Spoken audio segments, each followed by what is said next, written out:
I was trying to think about what the earliest form of ad tech might be.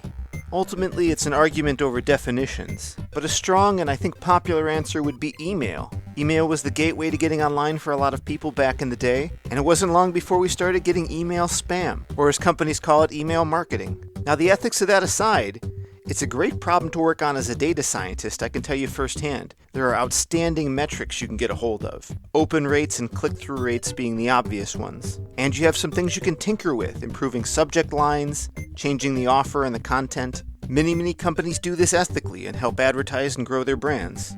Other people use the same techniques of email marketing for illicit reasons. Beyond spam, we all know about phishing attacks, I assume, where someone tries to get your credentials by impersonating some site that you're presumably a part of. Phishing's bad enough, but today we get into a new emerging approach that's been dubbed spear phishing. So my name is Avisha Das, and I'm currently a postdoctoral scholar at University of Texas Health Science Center at Houston. I also did my PhD from Houston, and specifically I did it from University of Houston in computer science, where my thesis was looking at researching phishing attacks targeted through emails towards human beings, and my focus of my research has always been looking at natural language generation models as well as natural language understanding models, and currently I'm applying those to biomedical data and biomedical literature mining as well as generation of therapy conversations. Oh, very interesting. And I definitely like to touch on each of those applications, but maybe starting with that fishing expedition. I think most listeners will know what fishing is, at least intrinsically, if we can't give a good dictionary definition of what fishing is. Is there like a proper mathematical definition, or how do you look at what counts as fishing and what doesn't? There's no mathematical definition of what phishing is, but in our researchers' terms, what we say is phishing is basically a targeted attack where the fisher or the perpetrator usually takes the identity of a legitimate being and tries to fool the victim into getting their sensitive information, be it their bank account number, be it their email ID, and something as simple as the nickname of their dog, so that they can go ahead and get access to their personal accounts, like it could be a credit card account or even an email account. What happens is that as a result of this, the person or the victim now falls prey to the attacker, and the attacker can get hold of his or her financial or personal or monetary documents or assets and things like that. And this is very common in case of organizations, more or less, because personal phishing, though seen, it's not that common, because fishers always try to do a large scale attack so that they can gain as much money or as much resources or as much assets at one shot. So it's, or they always, almost always target financial or say, for example, webmail services at the first go, and then sometimes they do go into the personal domain, but not as much. Do you know, is there any effort on the part of the email servers to filter this? I know like I use Gmail for, I think, one of my main emails, and there's some baked in spam detection and filtering of that sort. I don't see too many phishing attacks myself. Yes. How much are the platforms doing? When I'm talking about phishing, there are different kinds of phishing attacks. As far as the regular spam, like you mentioned, spam emails, like say a prince from Nigeria is kind of emailing me and wants to like make a business or start a business with me. Those things are spam attacks, and they tend to be larger in volume. Like if you open your spam folder, you will see like probably 50 or 60 emails of that sort, which phishing tends to kind of be a little bit different from these. Phishing usually is like somebody you don't know is all of a sudden sending you an email and asking you to buy a gift card, or maybe sometimes you're getting this email from a particular service, say asking that, oh, your password needs to be updated. Those are phishing attacks. I have seen like Google or Microsoft Outlook, these webmail services, they have done a really good job of flagging these phishing or these spam attacks as fraudulent. But recently, I don't know if you have read the anti-phishing. This is a working group, and they kind of publish reports every year. Recently, there have been these attacks which are called spear phishing attacks, which are way more targeted than phishing attacks. What these spear phishing attackers actually do is that they literally research your profile. They spend time, they research your profile. Sometimes they research your profiles on LinkedIn, and then they kind of look like, okay, this person has worked in so and so field, so they might be looking for so and so job, and they might kind of frame an email like a company, like as if it's a job search or a job like a candidate recruitment email from a company, and then target that. And then sometimes they will send that email to, say for example, you're open to work and you're looking for a job, and you will get this email from some kind of a company, and then you open, maybe you can click a link on that email, and that link might redirect you to a website, or that link might download some kind of malware onto your computer.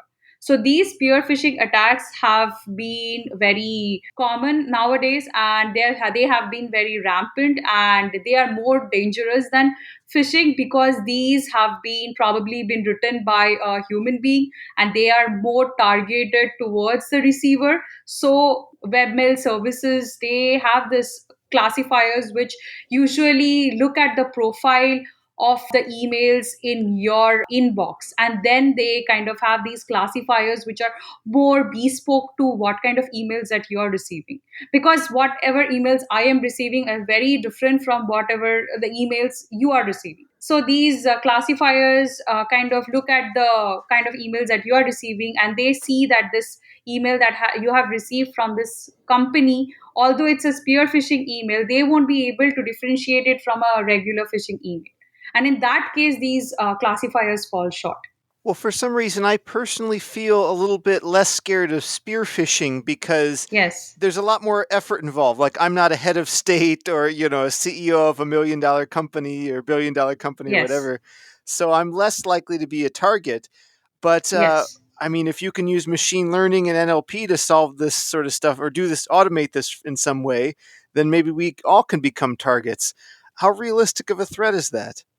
So this is actually a realistic threat. So this was where my research came in. So I looked at these. So the thing about spear phishing emails is that they kind of try to target the weakest person in a. So humans are in general considered the weakest link when you're looking at a cybersecurity profile or this entire set of policies. So the policies are always built taking into account that the human is or will always fall prey to an attacker. So starting from that, what these attackers usually do, his or her modus operandi, is that they are going to take this email and they are going to tune that email based on what kind of emails you receive or you usually tend to respond to. And then they will send this email to you, and probably you are probably not somebody who's working at an executive position in a company, but you are still in that company and in that atmosphere, in that group.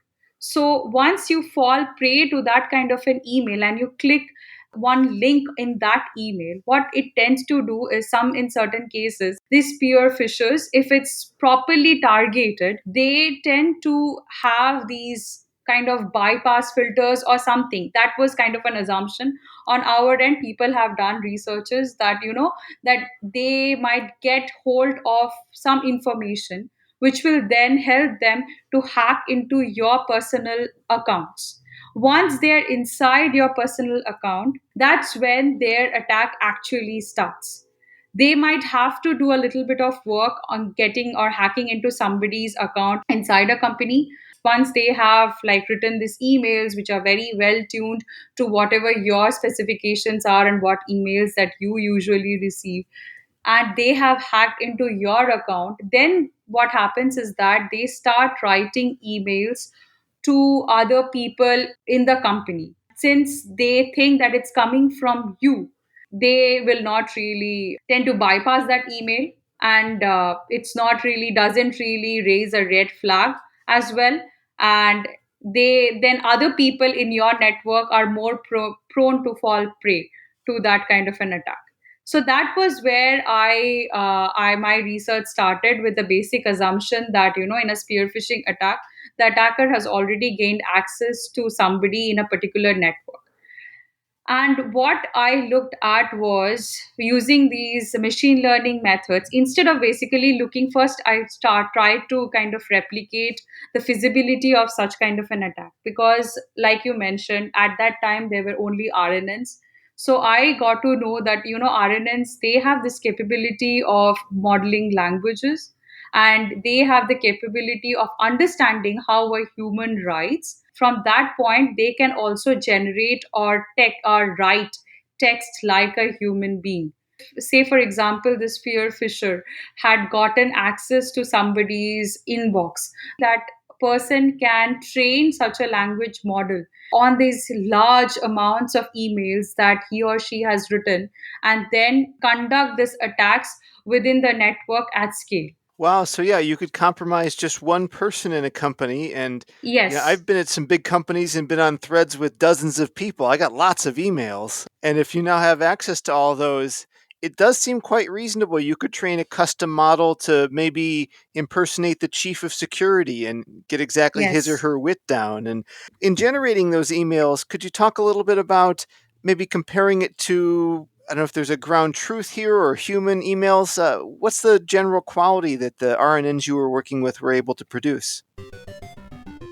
A Strato is business intelligence that helps you get back to business. As a progressive data leader, you need to be sure that you and your team have the best resources. Having the right tools makes it quicker and easier for you to get the right insights at the right time. Astrato is a modern BI solution brought to you by the experts at Vizlib. Purpose-built for the cloud, Astrato is the next-generation solution for intelligent, accessible data analytics. With Astrato's approachable, no-code solution, you can do more than just empower your team. You'll be able to facilitate quick and easy adoption across your entire organization and ensure that everyone in every department has what they need to answer critical business questions. Your team can enjoy unprecedented opportunities for invaluable collaboration with Astrato's intuitive creative experience. And their integrated write-back functionality enables you to write, edit, and comment on your data without ever leaving your business app. With Live Query, you can explore big data instantly and enjoy greater agility, performance, and security. Best of all, you can try Astrato for free. Visit astrato.io/dataskeptic to sign up. They've got a collection of example workbooks you can try in the cloud or get started with your own data. Visit Astrato, ASTRATO, astrato.io/dataskeptic.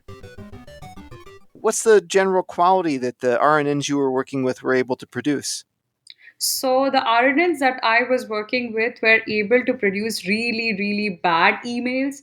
At that time, when I started out, GPT or all these massive large language models were not really, they were not, I don't think they even were published at that time, because I think GPT or generative language models came, massive generative language models became more common in the 2018. At that time, RNNs were the best language generation or natural language processing deep learning network. So these were actually not really doing a good job of learning the emails, because I had this huge data set of emails. I think I got two sets. One was from an IT company, and the other data set that I got was the Enron corpus, which is public, and it's a very common corpus out there. The thing was, when I was trying to generate the emails, the main problem that I ran into, that RNNs, when it was looking at the data, there was a lot of ununiformity in the data that I was feeding it. So when we are looking at emails from a particular organization, there are a mix of personal emails. There's a mix of emails which are basically organizational emails, like, hey, your password is expiring, you need to update your password. Then there were a set of emails which were just like meeting invites. Then some emails would be like just regular emails which were like just regular forwards. So when I was trying to train my model on those, I had to do a lot of pre processing to remove some email headers. There were also emails which would just have an attachment. And when you look at an original file or just a text.txt file of an email which had an attachment, you will see that there's like a huge string of gibberish, because these are based HTML codes or inside the email, and they don't really translate when you're looking at .txt files. So when I was training my RNN, it would pick up on all those noisy signals, and it was not really doing a good job of modeling on the emails. That was a huge roadblock that I typically ran into. The second part of this was, these emails were mostly legitimate and they did not have any phishing signal. And my goal at that time, starting out, I had looked at a lot of phishing emails. We didn't have a lot of spear phishing emails or spear phishing attacks happening at that time. So I didn't have any ground truth or any base spear phishing emails to start with. So I was trying to model my email generator to generate phishing emails with phishing signals. And these phishing signals would be like, click on this link, or please, if you want to move forward, look at this attachment, please send me any questions. So trying to model those signals specifically into the generated email with just an RNN, which literally gives you very less chance to model things. And it's kind of a rigid model, I would say. There's a lot less that you can do with RNN as opposed to the newer models like BERT or GPT even. So there was a lot of roadblocks that I was running into while trying to model the perfect spear phishing email at that point in time with RNNs specifically.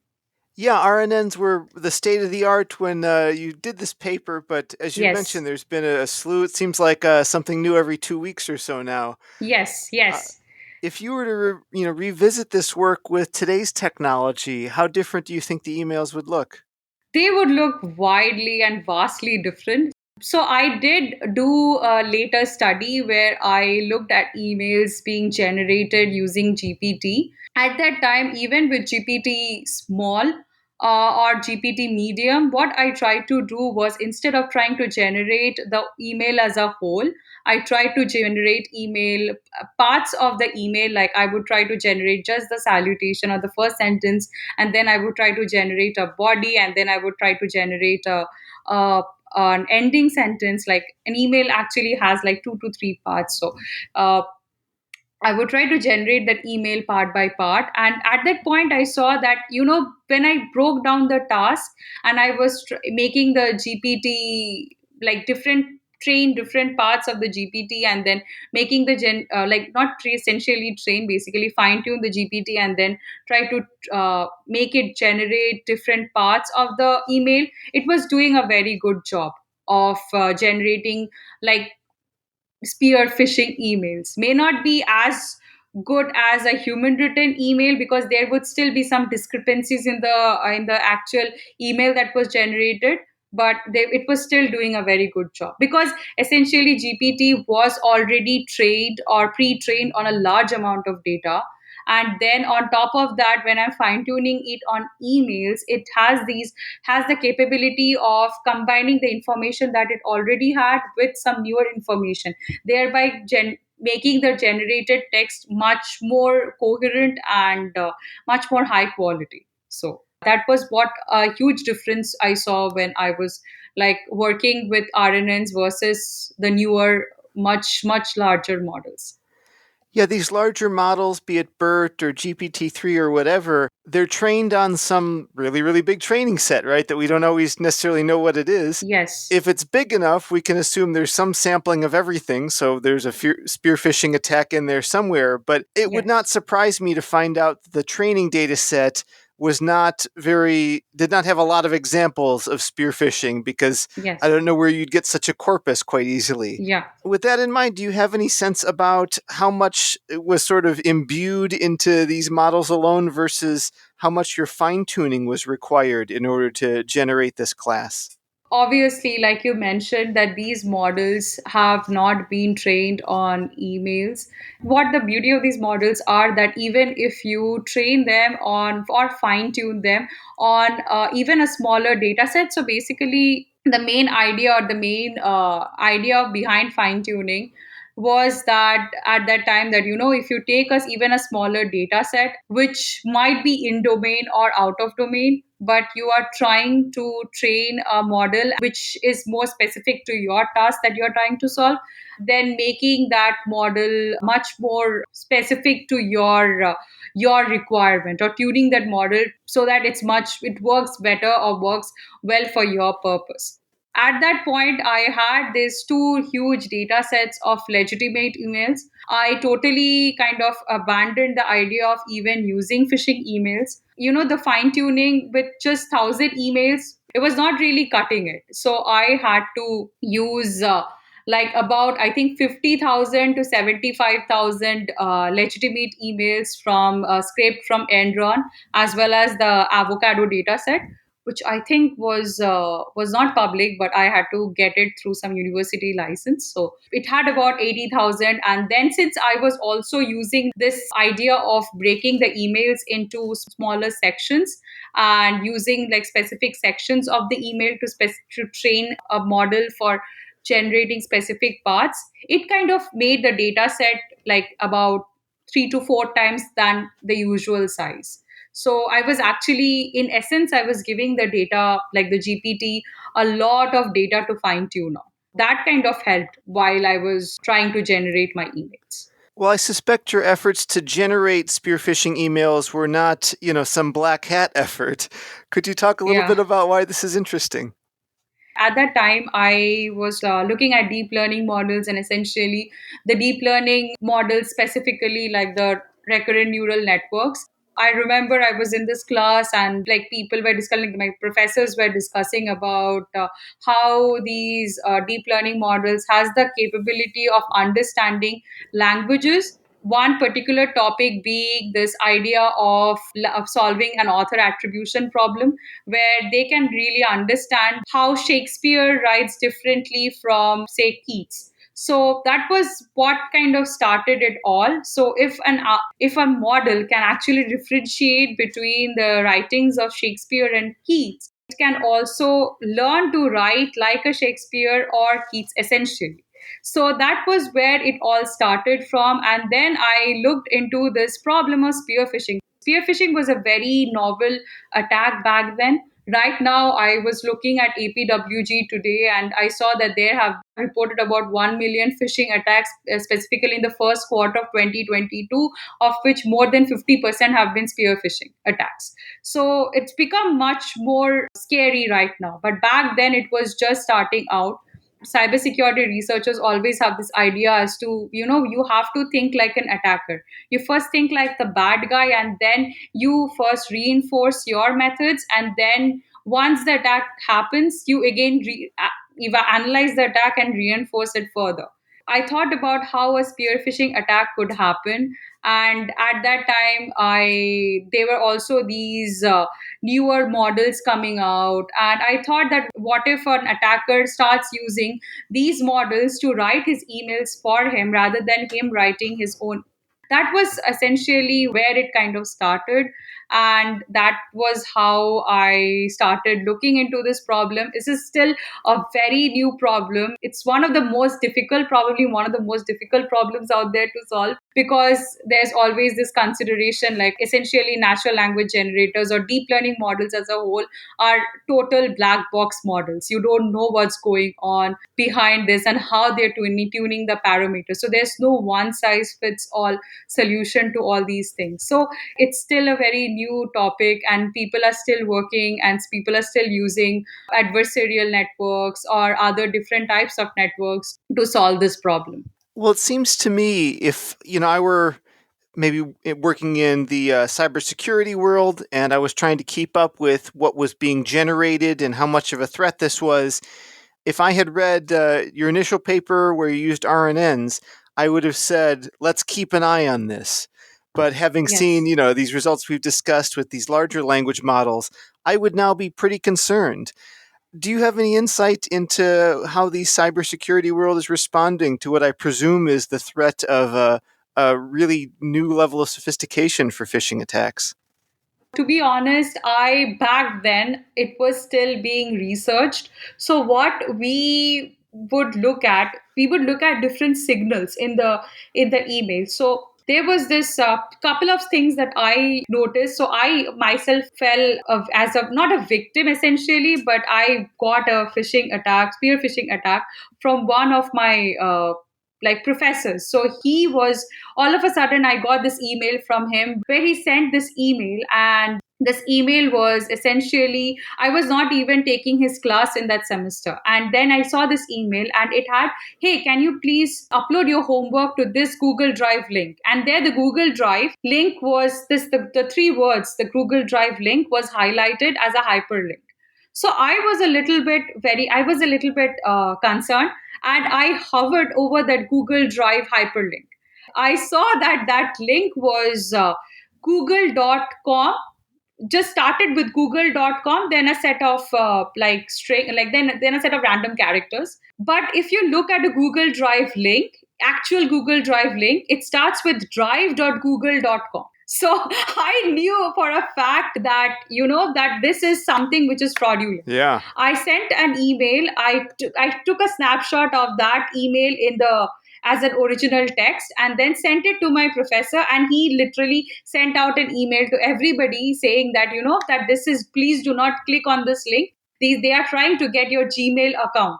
So one thing, that this is one big signal that usually a phishing email or a spear phishing email essentially will try to extract some information from you.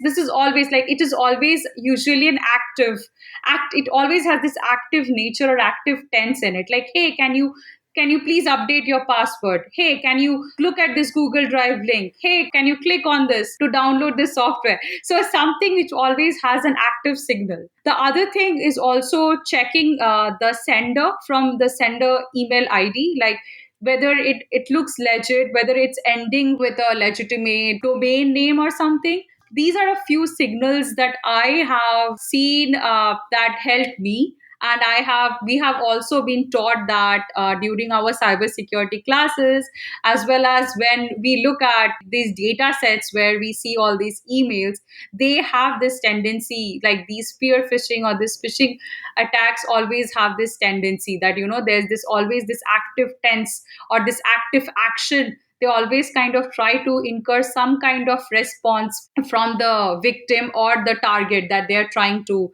hack at that point of time. So this is one like huge signal, and it's mostly this is one of the most common signals out there. Yeah, I think that's a good point.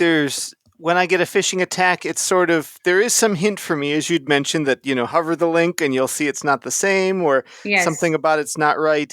And it's also kind of a one time thing, more or less. Maybe there could be a series of emails, but Yeah. it's a one shot. It's not really an interaction.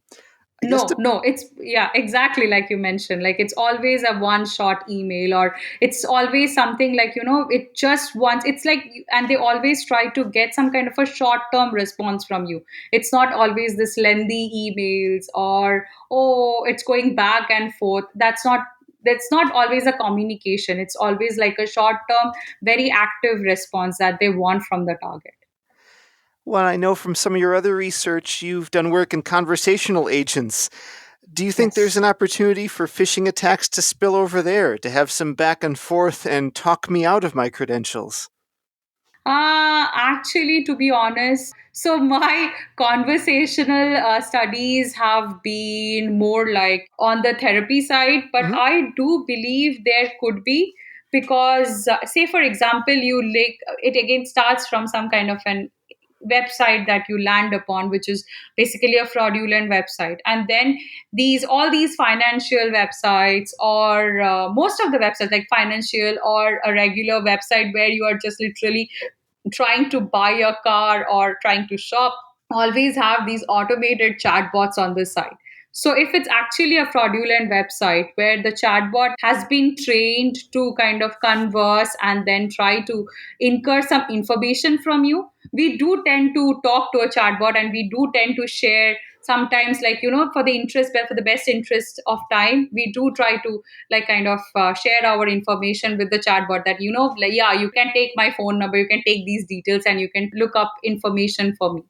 Sometimes people might be able to understand. They might say that, that why is this chatbot actually asking information from me. So in that case, it's much more easier to avoid those attacks as opposed to getting an email from a trusted source. But there's always a chance that phishing attacks may seep into, and chatbots may be a way to incur phishing attacks, or not to incur, like to carry on phishing attacks or make them more large scale, I guess I would say, because you're essentially using a website. It's like a static website and it will just try to fish people, whoever are landing on that website. So it's a little bit less work on the fisher's side. So that could be a way to obviously get information out from people, unknowing victims, I would say. Yeah. And if the bots continue to get more sophisticated, they may be even able to actively talk some information out of you. Who knows? Yes, yes, definitely. I mean, you have must have seen bots like posting like links or sending messages on Twitter or through IM. I have seen those like attacks happening. So people can actually, like, you can use bots, may not be chat bots, but maybe IM bots, instant messaging bots, or just small like say like email bots to just send you like hundreds of emails or shower you with a lot of emails. So yeah, that it's always possible. Yeah. Well, despite everything we've mentioned, there are positive uses of chatbots. Yes. Could you speak a little bit to their uses in psychotherapy? My research as of now, I've seen that bots have been used in therapy. So it's not only therapy, like bots have been used a lot in healthcare. There's always this social stigma. I don't want to go and approach a therapist. I don't want to talk about my own personal issues to somebody. What if that person judges me? What will people think? Or there's always this social stigma surrounding this idea of taking help from a therapist. The other, like a very huge issue that we have that has been identified, is that there's a huge dearth of therapists or skilled professionals who can actually help you with all these issues regarding mental health or depression or even suicidal tendencies. So in those cases, the chatbot or a conversational agent really comes in handy. Like if it's an app, it's deployed as an app, you can always open an app and start talking to it. I'm calling it because it's still a bot. So it's, you can start talking to this bot, share your whatever you're going through. In certain cases, this has been used as a friendly companion where the bot can, listen to the person's issues and just try to provide support, emotional support. What we were targeting on was more like a therapy bot, which essentially may not be useful for emotional support but would act as a first responder, that this person doesn't want to talk to a phone helpline or hotline but feels comfortable talking to a chatbot. So this can act as a first responder, like just to provide the therapy needed, which therapeutic advice needed to kind of keep things at bay or to make that person alleviate the person's immediate feeling of discomfort or emotional distress, and so that the person at a later stage can go ahead and seek help from a therapist. Because to be honest, when we were looking at some of the data sets or therapy data set out there, therapy as a problem or a whole area of research is very abstract, because it's essentially people talking about their own problems or own issues that they are suffering through, and it can vary widely. So giving a one size fits all solution was is very difficult. So that was what problem that we faced, and that was of the main that is the main goal of our therapy chatbot starting out, that just providing a first response to a person's emotional suffering from emotional distress and seeking help, but not really getting that kind of help at that point in time. Yeah, you have a very good point that the bot is meant to kind of, the language should move them positively in the right direction, but it's hard to say because it's their personal situation. Yes. Although we want something empirical, I'm definitely out of the weeds here. I don't know this area, but I've heard, and people have told me that things like cognitive behavioral therapy have both, evidence-based and science-based support for them. Are those the same kind of standards you can look to, or is this at a more preliminary stage where that's not the right empirical way of looking at it? So it's still at a very empirical stage, I would say. Like, yes, cognitive behavioral therapy is one of the best examples. But then, what we were going through, one of the main issues that we had was we don't have access to a lot of data. So we have for cognitive behavioral therapy, we have access to books, we have access to some training videos, but then again we are again starting and off at a very like with these problems at a very abstract level where the person can come to us or come to the bot with any problem. Probably we have trained the bot on some behavioral therapy data regarding say somebody suffering from social anxiety, but the person can approach the bot with a problem which is probably suicidal tendency, suffering from suicidal tendency. In that case, it's a totally different therapeutic approach that we have to go through or that we have to employ. What kind of questions we want to ask if you're looking from a very therapeutic kind of a perspective, not from an emotional support perspective or a companion perspective. We are looking for, if you're looking from a very therapeutic kind of a perspective, there's a totally different set of questions when it comes to to treating social anxiety as opposed to treating somebody who is suffering from suicidal tendencies. So those are some things that some of the roadblocks that we are currently facing and trying to solve. So it's a little bit of a it's little bit of a bumpy ride right now. A lot of these language models, they're still kind of a black box. I mean, Yes. we know what all the parameters are. We can do the linear algebra. We have interpretive tools, but still fair to say we don't know exactly how they're working. Does Yes. that present some challenges for you, especially given this domain? Yes, definitely. That is a huge challenge because when we are looking at these natural language generation models, one thing that was kind of problematic was, say, for example, given this particular project of generating conversations. So we had this data at this model at our disposal, which basically a GPT model, but it has been trained on dialogues, but dialogues from Reddit, so from Reddit threads or subreddit comments and posts. So it's totally different as to what the data that it was fed through it.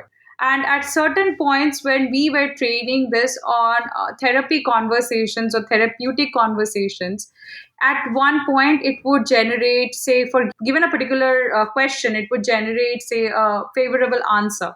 At a certain point, if I take that model and I at a particular point I again put that question into the model, I would get a totally different answer. So there's always this, like you mentioned, since it's a black box, we don't really know what's going on behind it.